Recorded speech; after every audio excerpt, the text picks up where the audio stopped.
Télé 50, simplement congolais.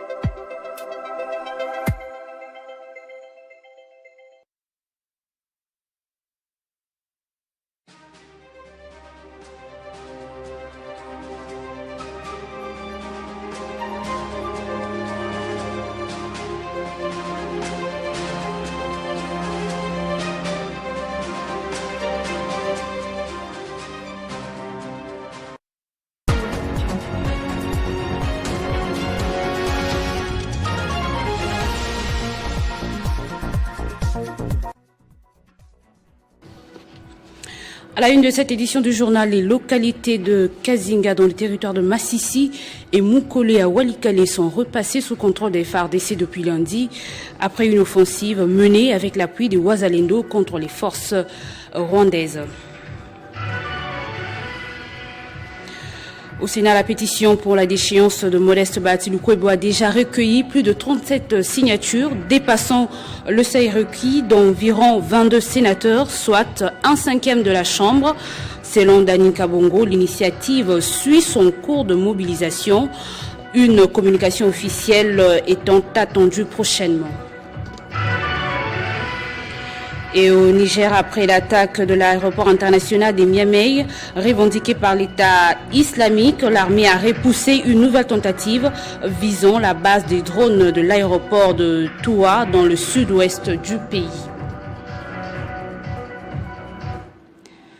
Merci de vous informer sur Télé 50. Dans l'actualité, l'agglomération stratégique de Kazinga dans le secteur d'Osso-Banyungu, en territoire de Massissi, au nord Kivu et Mukole à Walikale sont de nouveau sous contrôle des forces armées de la République démocratique du Congo. Depuis lundi, ces deux localités étaient il y a quelques jours sous occupation rwandaise. L'armée, appuyée par les Wazalendo, ont mené une offensive qui a abouti à leur reconquête. Dans l'actualité également, un nouveau glissement de terre a été enregistré lundi dans la cité minière de Rubaya, en territoire de Massissi, causant d'importants dégâts matériels.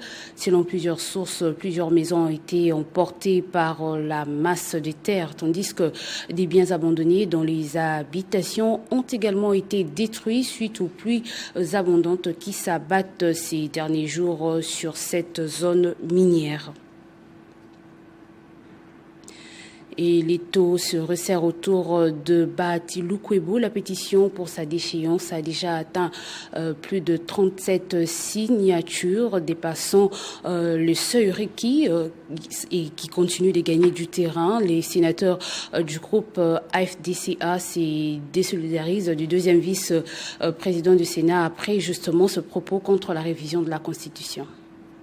Au Sénat, la pression politique s'accentue autour du deuxième vice-président de la Chambre haute, Modeste Bahati Lukwebo. Les sénateurs, membres du groupe politique AFDCA, ont officiellement pris leur distance avec leur autorité morale et lui demandent de tirer les conséquences politiques de ces récentes déclarations. Notre groupe se désolidarise de cette prise de position exprimée à titre personnel et invite le deuxième vice-président du Sénat à tirer les conséquences politiques qui s'imposent. Nous réaffirmons notre soutien indéfectible à la vision et aux réformes engagées par son Excellence Antoine Félix Tshisekedi Tshilombo, président de la République. Cette prise de position intervient après le propos tenu par le deuxième vice-président du Sénat concernant une éventuelle révision de la Constitution. Lors d'un précédent point de presse, Modeste Bahati Lukwebo avait notamment déclaré que le pays n'a pas un problème de texte, mais plutôt d'hommes, appelés à les appliquer et à s'y conformer. Ces déclarations ont suscité des vives réactions au sein même de sa famille politique.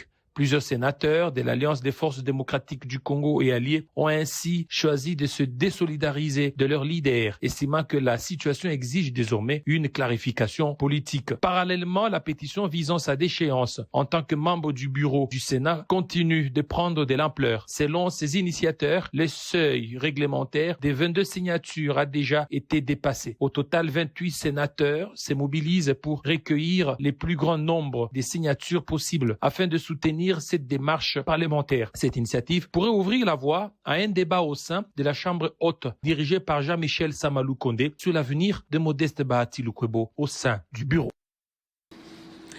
Dans un autre chapitre, le procureur général près la Cour de cassation de la RDC, Firmin Vondemambou, a officiellement lancé lundi à Kinshasa une session de formation destinée aux professionnels du secteur judiciaire et aux experts impliqués dans la lutte contre les crimes financiers.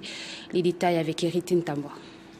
La formation qui s'inscrit dans les cadres du projet de lutte contre les flux financiers illicites en République démocratique du Congo, mise en œuvre avec l'appui de la coopération allemande à travers la Guise, a débuté cette semaine à Kinshasa. C'est le procureur général près la Cour de cassation, Firmin Vondemambou, qui a officiellement lancé cette session de formation destinée aux professionnels du secteur judiciaire et aux experts impliqués dans la lutte contre les crimes financiers. L'objectif du programme est de renforcer le système national de lutte contre les flux financiers illicites et les blanchiments des capitaux dans une approche gouvernementale impliquant plusieurs institutions de l'État. En lançant cette formation, le procureur général a exprimé sa gratitude aux participants pour leur présence et leur engagement dans ces processus de renforcement des capacités. C'est une matière toute nouvelle que vous allez devoir apprendre.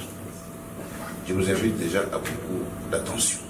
Le manuel d'enquête financière parallèle est un outil précieux qui vous aidera à structurer votre approche et à identifier les infractions sous-jacentes. Ainsi, je vous encourage à l'utiliser pour améliorer vos pratiques et à partager vos expériences avec vos collègues. La formation prévoit l'exploration des nouvelles méthodes pédagogiques et l'utilisation d'outils technologiques spécialisés dans l'analyse des données financières, tels que des logiciels capables de traiter d'importants volumes d'informations et de mettre en évidence des connexions souvent difficiles à détecter lors d'une enquête classique. Le procureur général Firmin Vondé a insisté sur la nécessité d'une coordination étroite entre les différentes agences et institutions engagées dans la lutte contre les flux financiers illicites, soulignant que l'absence d'interaction entre les services constitue souvent un frein majeur à l'efficacité de l'action judiciaire. À l'occasion de la Journée internationale des droits des femmes, les femmes de la Chambre de commerce, d'industrie et de services de la RDC et celles de la Fondation Issoufou se sont réunies à Kinshasa pour réfléchir sur la place de la femme dans la société et promouvoir son autonomisation économique. Cette rencontre a également permis de mettre en lumière le projet Proxys Marché Péné-Péné, présenté comme un levier de modernisation du commerce et de soutien aux femmes commerçantes en République démocratique du Congo. Moïse Chamala. C'était au siège de la Chambre des commerces, d'industrie et des services que se sont réunies les femmes du CCIS RDC et celles de la Fondation Issoufou pour célébrer la Journée internationale de la femme. Placée sous les thèmes définis par la Fondation Issoufou, vivre en toute dignité, parce que la journée du 8 mars a pour objectif principal de revendiquer l'égalité des droits entre les hommes et les femmes dans le monde. Le président de la Chambre des commerces, Jean-Robert Issoufou, a rappelé les bien fondés du projet Proxys Marché Péné-Péné. Ceux qui m'ont les a fêté et Zanatina, parce que Bino Bato Pesakabo Moy, ce sont les mamans qui donnent la vie. Bino Pe Bato Bosimbaka Mabota. Juste après, Lomboto Jeanne, vice-présidente de cette chambre, a de son côté vanté les qualités des femmes qui, depuis les temps, demeurent une actrice majeure dans la société. La dignité, c'est aussi croire en soi. C'est savoir que même dans les moments difficiles, on peut se relever, on peut avancer, on peut construire quelque chose de beau. Chère maman, vous êtes des modèles pour les jeunes générations. Les enfants en prennent en vous regardant. Ils apprennent la patience, le courage, la solidarité et l'amour. C'est pourquoi votre rôle est irremplaçable. Les projets Proxys Marché Péné-Péné s'éveillent ainsi une initiative majeure visant à moderniser les circuits de distribution et à structurer un écosystème marchand capable d'impacter durablement des milliers de femmes commerçantes en RDC. Et la gouverneure du Lualaba, Fifi Masuka Saini, a lancé les activités du mois de droits de la femme lors d'une rencontre avec plusieurs femmes à Kolwezi hier lundi. Ces moments d'échange a marqué le début d'initiatives visant à valoriser le rôle de la femme et à promouvoir la politique de masculinité positive prônée par le chef de l'État Félix Tshisekedi. L'activité commémorative de la 115e journée internationale du le 19 mars 2026 sous les auspices de la gouverneure du Lualaba dans la salle Tembele du quartier Jolicite.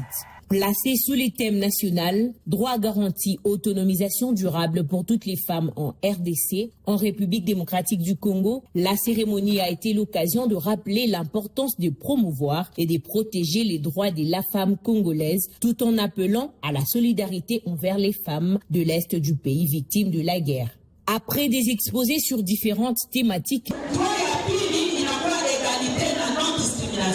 la ministre provinciale du genre et famille, Kainda Kasela Pichou, a rendu hommage au chef de l'État pour avoir placé une femme à la tête du Lualaba, saluant les leaderships et les actions de la gouverneure en faveur du développement social. Aujourd'hui, notre province du Lualaba a l'immense privilège d'être dirigée par une femme d'exception. Fifi Masuka Saini a invité l'assistance à observer 1 minute de silence en mémoire des femmes victimes de la guerre.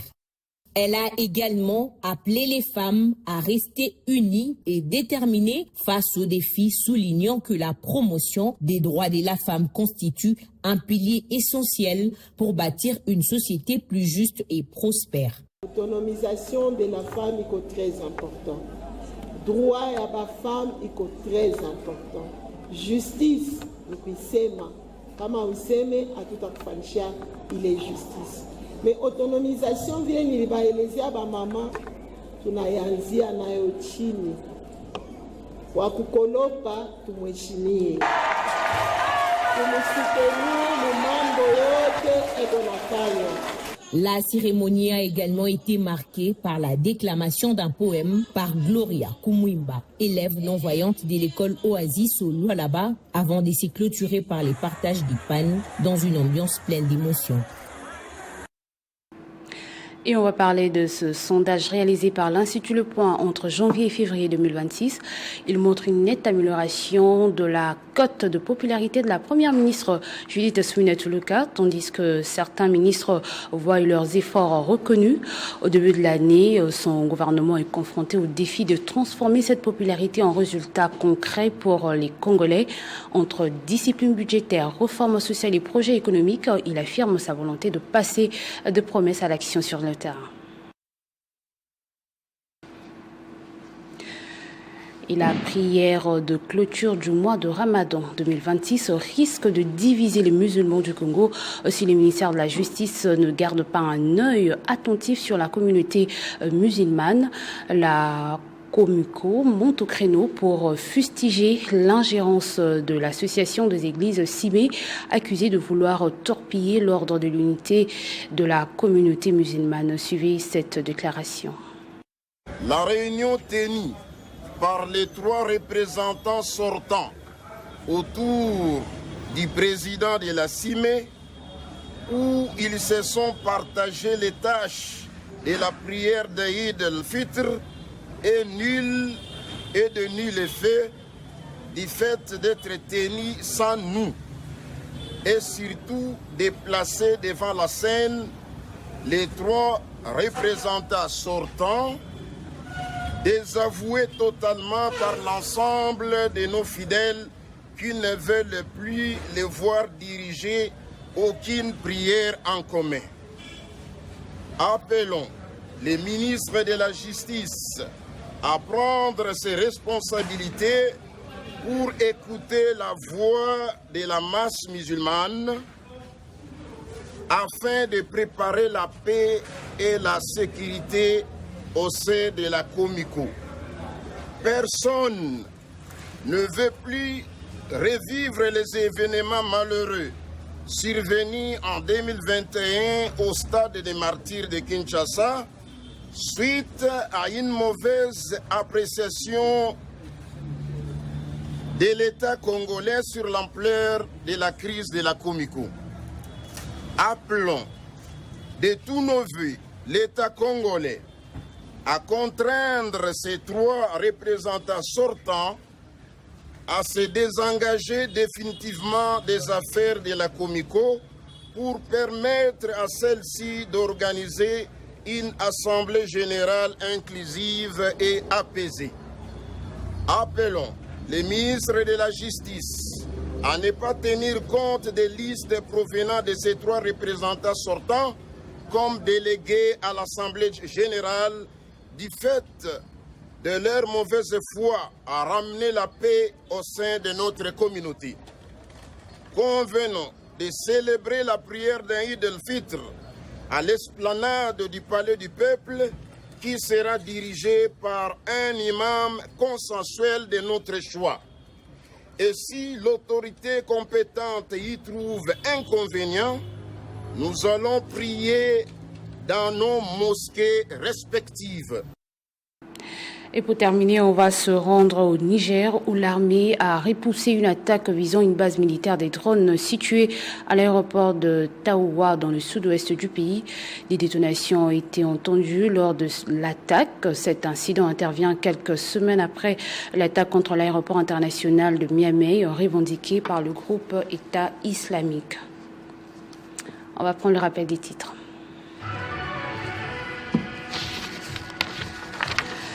Les localités de Kazinga dans le territoire de Massissi et Moukole à Walikale sont repassées sous contrôle des FARDC depuis lundi après une offensive menée avec l'appui de Ouazalendo contre des forces rwandaises. Au Sénat, la pétition pour la déchéance de Modeste Bahati Lukwebo a déjà recueilli plus de 37 signatures, dépassant le seuil requis d'environ 22 sénateurs, soit 1/5 de la Chambre. Selon Danica Bongo, l'initiative suit son cours et la mobilisation se poursuit. Une communication officielle étant attendue prochainement. Au Niger, après l'attaque de l'aéroport international de Niamey revendiquée par l'État islamique, l'armée a repoussé une nouvelle tentative visant la base des drones de l'aéroport de Taoua dans le sud-ouest du pays. Restez avec nous pour la revue de presse.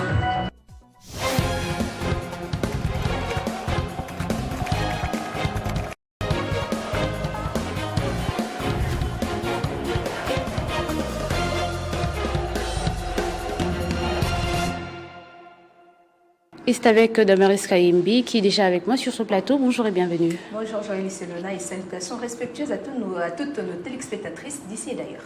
Alors, dans votre revue de presse, vous parlez de New York, la première ministre Judith Suminwa qui a placé la communauté internationale face à ses responsabilités. Exactement Joëlie Selona. Commençons rapidement avec le média La Percée du soir, le quotidien ici qui nous apprend que c'est à l'occasion de la 70e session de la commission de la condition de la femme à New York que la première ministre Judith Suminwa a appelé ce lundi 9 mars 2026 au siège de l'ONU. La Percée du soir nous indique que la communauté internationale a été appelée à assumer ses responsabilités face aux violences subies par les femmes dans les zones de conflit, particulièrement dans l'est de la République démocratique du Congo. La référence de son côté, ici, nous complète l'info dans ces colonnes. Le média nous renseigne qu'elle a rappelé le 30e anniversaire de la déclaration du programme d'action de Beijing.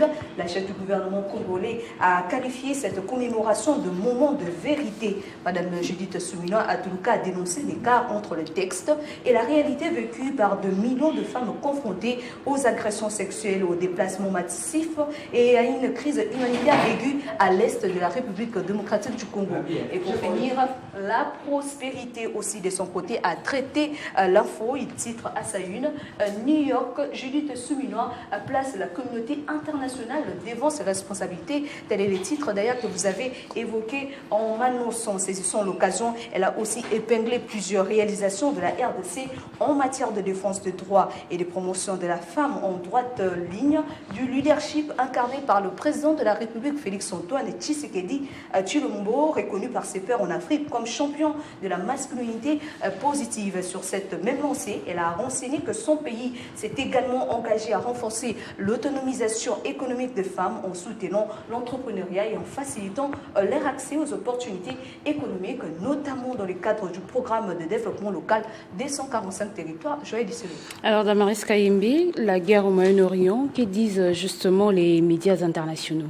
Eh bien, Joël Disselona, comme hier, Jean-Marie Kassambala également détaillé lors de 50 bonjours, plusieurs éditorialistes internationaux ont aussi, allais-je dire, essayé d'analyser ce qui se passe au Moyen-Orient. Commençons rapidement avec le New York Times qui soupire et ne semble pas du même avis que Donald Trump qui a récemment, en tout cas, prononcé de mots. La guerre en Iran va se terminer bientôt. Comme je l'ai dit tantôt, le New York Times semble ne pas être du même avis. D'après le média, le président américain n'a aucune idée de comment mettre fin à la guerre contre l'Iran, bombarder sans cesse la région, détruire toujours plus les quêtes des démocraties, détruire plus d'infrastructures militaires et civiles, en espérant que les Iraniens en quête des démocraties s'unissent et renversent par eux-mêmes ce régime meurtrier enraciné. Eh bien, s'interroge le New York Times, où cela s'est-il déjà produit dans l'histoire? Ces régimes ne s'effondrent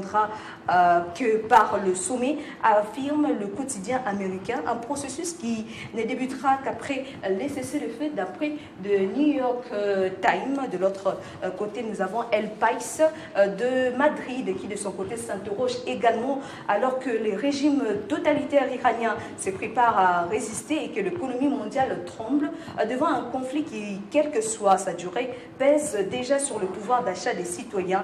Quel est le plan de ceux qui ont ordonné cette guerre? Cette même interrogation a été complétée également, Joël Disseluna, par les libérations à Paris, s'inquiète également de la situation économique du pays. Guerre en Iran, le coup de pompe de Donald Trump. C'est également une analyse de l'air éditorialiste maison qui dit, au-delà de l'Iran, la mécanique s'emballe, constate la libération. Les barils de pétrole a franchi la barre symbolique de $100 aux États-Unis. L'opinion publique ne comprend pas vraiment pourquoi il faudrait encore envoyer des soldats mourir dans une guerre lointaine. Les lignes se durcissent sans qu'on voit comment une nouvelle aventure américaine au Moyen-Orient pourrait bien se terminer. Vous pouvez également constater avec moi, Joël Disseluna, que plusieurs éditorialistes ont essayé, s'inquiètent en tout cas de ce qui se passe au Moyen-Orient, surtout sur le plan économique, et quel serait en tout cas l'impact de cette guerre face à d'autres pays.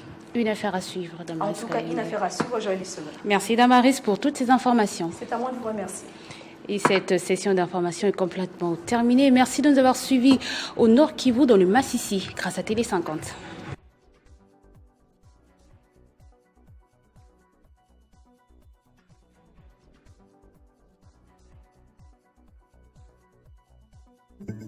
Retrouvez toute l'actualité en continu sur www.tele50.cd.